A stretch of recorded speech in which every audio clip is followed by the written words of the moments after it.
Hello everyone. इस video lecture में हम देखेंगे हेलिकल रेनफोर्समेंट के बारे में, उसके कुछ एक न्यूमेरिकल देखेंगे और देखेंगे column with axial load and uniaxial bending. मतलब लोड जो है वो एक्सिस से पास हो रहा है, बट जो बेंडिंग हो रहा है वो जिस एक्सिस में लोड आ रहा है उसके अपोजिट डायरेक्शन में बेंडिंग हो रहा है। तो चलिए इस वीडियो लेक्चर को शुरू करते हैं।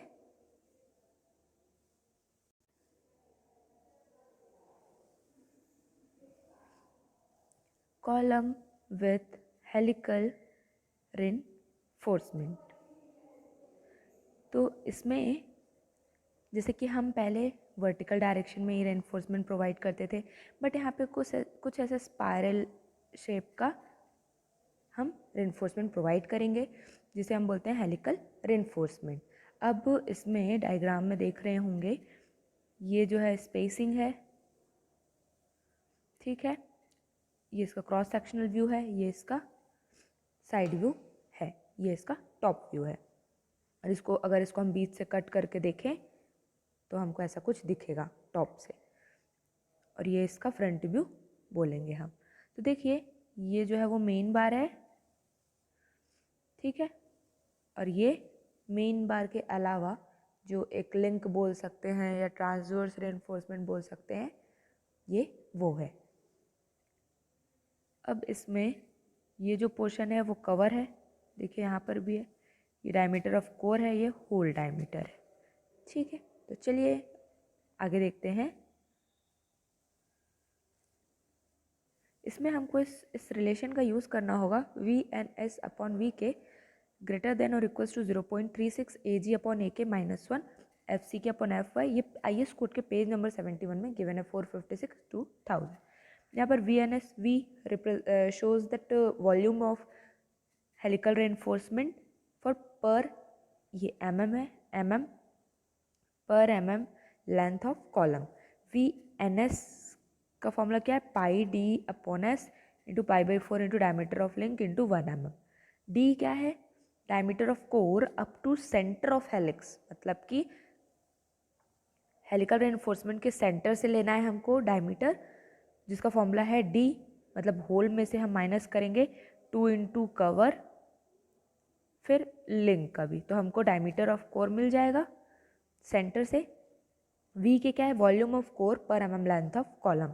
वी के हम कैसे निकालेंगे, ए के इंटू 1 mm पर mm लेंथ के लिए कंसीडर कर रहे हैं। Then A G is equals to क्या होगा, होल एरिया। तो होल एरिया मतलब हमको आउटर सर्कल का एरिया डिटरमाइन करना है, तो हम क्या करेंगे, D K square minus A S C को ए एस सी से माइनस कर देंगे, ठीक है। डी के क्या है, diameter of core, D K is equals to diameter of column minus 2 into cover, तो हमको डायमीटर ऑफ कोर मिल जाएगा। नोट पॉइंट है कि for helical reinforcement the maximum pitch और spacing should be not more than 75 mm और 1/6 into core diameter. जो diameter का core होगा डी के,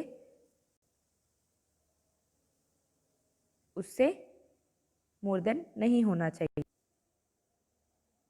अब हम एक क्वेश्चन देखेंगे, question number 1, design a short circular column by use helical reinforcement. देखिए शॉर्ट सर्कुलर कॉलम बोला है, तो मतलब इसका प्रोसीजर प्रीवियस क्वेश्चन की तरह होगा, बट हेलिकल रेनफोर्समेंट के लिए थोड़ा 1-2 स्टेप एंड का चेंज होगा। Should carry axial load, P की वैल्यू गिवन है 1000 किलोन्यूटन। यहाँ पर ये हमको नोटिस करना है कि यहाँ पे फैक्टर्ड लोड नहीं दिया है। Use M20 grade of concrete and Fe415 steel. Start करते हैं क्वेश्चन। स्टेप नंबर 1, सारे क्वेश्चंस की तरह गिवन डेटा होगा, हमको सारा डेटा जितना गिवन है वो नोट डाउन करना है। इवन ये भी मेंशन कर सकते हैं हम कि क्वेश्चन में डिज़ाइन करने बोला, design a short circular column. चलिए नेक्स्ट देखते हैं। Step number 2, the strength of column with helical reinforcement is 1.05 times the strength of similar column with lateral ties। हम क्या करेंगे, जो भी हमारा कॉलम होगा फॉर हेलिकल रेनफोर्समेंट, जो उस क्वेश्चन में लोड गिवन होगा उसको हम 1.05 से डिवाइड करेंगे। तो ये क्या होता है 1000 इंटू, पहले तो उसको फैक्टर्ड लोड में कन्वर्ट करेंगे, देन डिवाइडेड बाई 1.05, तो हमको पी यू की वैल्यू मिलेगी 1428.57 kilo newton. Then step number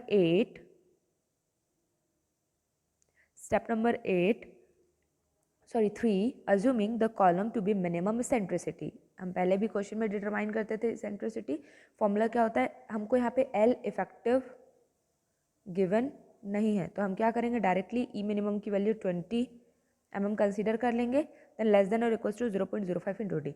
अब यहाँ पे शॉर्ट सर्कुलर कॉलम तो बोला है, बट क्या हमको इसमें डी की वैल्यू गिवन है, नहीं, तो हम क्या करेंगे बस इतना ही पुट करके इसको छोड़ देंगे, फिर एरिया डिटरमाइन करेंगे।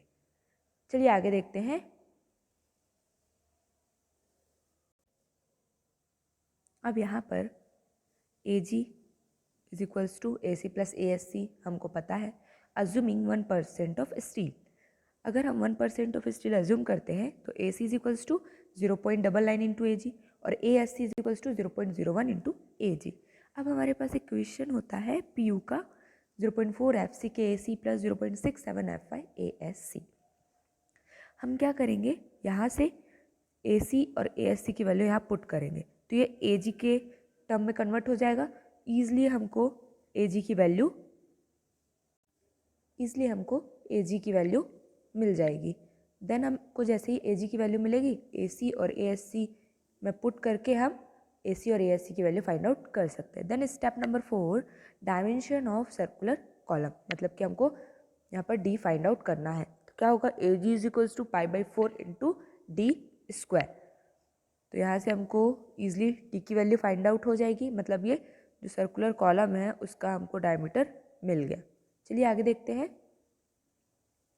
Then step number 5, calculation of main reinforcement. तो हमको मेन रेनफोर्समेंट का कैलकुलेशन करना है, तो हम अज्यूम करेंगे डायमीटर ऑफ बार, क्योंकि क्वेश्चन में गिवन नहीं है, तो हमने मेन बार का डायमीटर अज्यूम किया है 16 mm, तो एरिया ऑफ 1 बार ये होगा। देन नंबर ऑफ बार हम फाइंड आउट कर सकते हैं, A S C divided by A phi, तो यहाँ पे हमको नंबर ऑफ बार 6.639, जिसको हम 7 कंसीडर करेंगे, hence provide 7 number of bars in 16 mm diameter for longitudinal reinforcement, that means main bar. Step number 6, design for helical reinforcement. Assuming the diameter of helical reinforcement is 8 mm, हमको helical reinforcement provide करने तो बोला है, but उसका diameter हमको given नहीं है, तो हम अज्यूम करेंगे और ये मेन बार के डायमीटर से कम होगा। And clear cover 40 mm। चलिए आगे देखते हैं। Step next, V N S upon V K. अब इसमें लेस देन और इक्वल्स टू होना चाहिए 0.36 A G upon A K -1 F C K upon F Y. अब यहाँ पर हमको सबसे पहले क्या डिटरमाइन करना है, डी की value, then V N S. तो डी फॉर्मूला हम पढ़े हैं, diameter of column -2 into clear cover minus diameter of link. Diameter of link 8, cover हम 40 कंसीडर किए और डायमीटर ऑफ कॉलम मतलब डी की वैल्यू हम फाइंड आउट कर चुके हैं। पुट कर देंगे, डी की वैल्यू जैसे ही मिलेगी वी एन एस के फॉर्मूले में पुट करेंगे। डी की वैल्यू स्पेसिंग हमको गिवन नहीं है अभी, और डायमीटर ऑफ लिंक 8 है, तो ये एस के टर्म में हमको कुछ मिलेगा। ये ध्यान रखिए इसका यूनिट mm³ होगा, क्योंकि वी जो है वो वॉल्यूम है। चलिए आगे देखते हैं।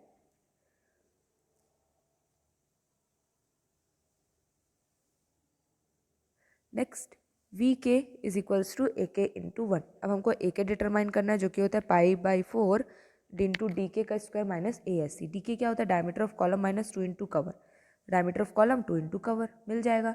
देन ए के में हम फॉर्म वैल्यू पुट कर देंगे तो हमको वी के मिल जाएगा। चलिए आगे देखते हैं। Hence V N S upon V K हमको मिल गया, वी एन एस भी और वी के भी पुट कर देंगे तो यहाँ पर एस के टर्म में कुछ मिलेगा। नाउ अब हमको ग्रेटर देन और इक्वल्स टू जो लेफ्ट साइड में राइट साइड में है उसको हम सॉल्व करेंगे। ए जी मिल चुका, ए के मिल चुका, एफ सी के एफ वाई नोन है हमको, देन पुट करेंगे तो ये मिलेगा हमको। चलिए आगे देखते हैं। वैल्यूज पुट करेंगे तो हमको यहाँ पर एस की वैल्यू मिल जाएगी। But spacing of helical reinforcement should be not more than 75 mm और 1/6 इंटू 1/6 इंटू ये टर्म था कुछ डायमीटर। अब यहाँ पर 1/6 इंटू 335, ये 335 क्या है? Diameter of core. तो पुट कर देंगे तो हमको ये वैल्यू मिल जाएगी।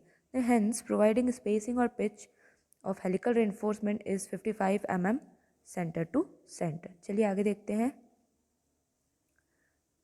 डायग्राम ड्रॉ करेंगे जिसमें ये जो छोटे छोटे सर्कल दिख रहे हैं मेन बार है, देन ये हेलिकल रेनफोर्समेंट, सारी चीज़ें पुट कर देंगे। हमने कवर कितना कंसीडर किया है, पीयू की वैल्यू क्या आई है, मेन बार का डायमीटर कितना हमने कंसीडर किया है, और लिंक का कितना कंसीडर किया है, और हेलिकल रेनफोर्समेंट के लिए हमको जो स्पेसिंग कंसीडर किए हैं डिटरमाइन किए वो भी हम पुट कर देंगे। चलिए आगे देखते हैं।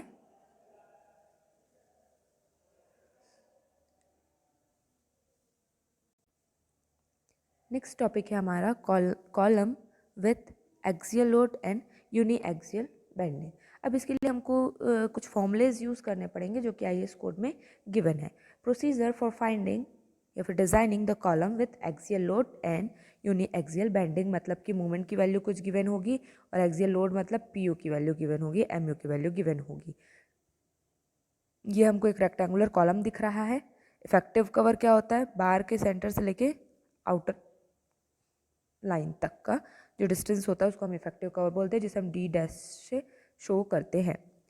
इफेक्टिव कवर का formula clear cover minus diameter of bar by 2, half कर देंगे और क्लियर कवर होता है ये पोर्शन। फर्स्ट फॉर्मूला जो हमको यूज़ करना है वो है P U upon F C K into B into D. Second formula है M U upon F C K B D square. A S C है पी बी डी अपॉन 100। तो P का वैल्यू परसेंटेज ऑफ स्टील। ये जो ए S सी का formula ये हम unit 1 में भी पढ़े हैं। चलिए अब आगे देखते हैं। डिज़ाइन प्रोसीजर है इसका। Step number 1, find the value of effective cover जो कि है D dash is equals to clear cover is equals to clear cover plus diameter of bar by 2। ये हमको इस फॉर्मूले से हम इसको फाइंड आउट कर सकते हैं। देन स्टेप नंबर 2 है हमारा find the value of D which is given in the question and find the value of D dash by D. ये भी इंपॉर्टेंट फैक्टर है। Step number 3, find the value F Y which is given in the question. Next step, step number 4, for the given combination of fy and d dash upon d, find the graph from we will determine the value of pu, mu और p। चलिए आगे देखते हैं। Question number 1, a short column of size 300 into 600, मतलब b की value 300 और capital D की value 600 is subjected to an axial factored load. Factored load given है of 960 kilometre and factored bending movement of 300 km along the major axis. Determine the reinforcement in the column if movement due to eccentricity is less than the applied load. Use M20 grade of concrete and Fe415 steel. तो सबसे पहला काम हमारे step number 1, given data note down करेंगे। B given है, capital D given है, P U M U given है और एफ सी के एफ वाई। चलिए आगे देखते हैं। Next step, step number 2, to calculate effective cover, जहाँ से हम क्या करेंगे D dash is equal to clear cover plus diameter of bar by 2 add कर देंगे। Now assuming clear cover of 50 mm and diameter of main bar is 20 mm, तो हम clear cover की वैल्यू पुट करेंगे और डायमीटर ऑफ बार, जिससे हमको D dash की वैल्यू मिलेगी 60 mm। देयरफॉर नेक्स्ट स्टेप होगा हमारा step number 3, D dash upon D का, जिसका रेशियो हमको मिला है 0.1। चलिए नेक्स्ट देखते हैं। Next, we have d dash upon d is equals to 0.1 and fy is equals to 415। इसके कॉम्बिनेशन से हम ग्राफ देखेंगे। ग्राफ नंबर 44, तो हम P U upon F C K B D square formula put करेंगे तो ये वैल्यू आई। एम यू ये वाले फॉर्मूला में पुट करेंगे तो ये आया। देन ग्राफ में देखेंगे तो हमको पी अपॉन सी के ये वैल्यू मिलेगा, तो परसेंटेज ऑफ स्टील मिला 1.8। चलिए आगे देखते हैं। Next step, area of steel A S C, जो कि फॉर्मूला होता है P B D upon 100। P की वैल्यू 1.8 मिली, ये क्वेश्चन में गिवन है, divide by 100, A S C की वैल्यू मिल गई। Then step number 5, number of bar, तो ASC अपॉन A5 मतलब सिंगल बार का डायमीटर, सिंगल बार का एरिया। तो 20 mm हम मेन बार का डायमीटर अज्यूम किए हैं, पुट कर देंगे तो हमको मिला 12 नंबर ऑफ बार, 10.313 मिलेगा। बट हम 11 तो यूज़ नहीं कर सकते, तो 12 हमेशा हम इवन नंबर में ही प्रोवाइड करेंगे या फिर एक कंप्लीट डिजिट हो। अब से हम क्या करेंगे, इसको दो पार्ट में डिवाइड कर दिए, 16 mm डायमीटर का 4 बार ले लेंगे और 8 mm डायमीटर के 20 बार्स ले लेंगे। चलिए आगे देखते हैं। Arrange these bars of 8 number of 20 mm and 4 number of 16 mm diameter of main bar. Step number 6, area of 8 mm 20 mm diameter of bars, तो इसका एरिया डिटरमाइन कर लिए। फिर नंबर ऑफ 4 बार 60 mm के अकॉर्डिंग एरिया डिटरमाइन करेंगे। Hence the total area, दोनों को sum up कर देंगे तो हमको ये टोटल एरिया मिल गया। चलिए आगे देखते हैं। नेक्स्ट स्टेप है हमारा step number 7, design the link bar. अभी हम मेन बार का डिज़ाइनिंग किए, टोटल एरिया भी निकाल लिया, बारी है लिंक बार की। तो diameter of link bar should not be greater than 1/4 into diameter of bar, diameter of main bar 5 mm आया और 6 mm, दोनों में जो ग्रेटर वैल्यू होगी वो हम कंसिडर कर लेंगे। Should be greater than, should not be greater than नहीं है, शुड बी ग्रेटर देन होना चाहिए। Step number 8, spacing of link bar, least lateral dimension 300 mm, 16 into diameter of main बार और 48 इंटू डायमीटर ऑफ लिंक बार। तो इससे हमको जो least value मिलेगी वो हम कंसीडर करेंगे, जो कि हमको मिली 288, तो इसको हम 285 कंसीडर करेंगे। अब हमको जो जो डेटा मिला है उसके अकॉर्डिंग हम डायग्राम बनाएंगे। जैसे कि ये रेक्टेंगुलर दिया है कॉलम, तो देखिए ये मेन बार है, 1 2 3 4 5 6 7 और एक 8 मेन बार है, 1 2 3 4 4 16 mm डायमीटर का है, डायमेंशन नोट कर लिए, ये शो कर दिया और स्पेसिंग भी शो कर दिए। और ये जो है ये लिंक है, ठीक, जो बार्स को ज्वाइन करके रखता है। अब इसके आगे का जो टॉपिक है वो हम नेक्स्ट वीडियो लेक्चर में देखेंगे। Thank you so much.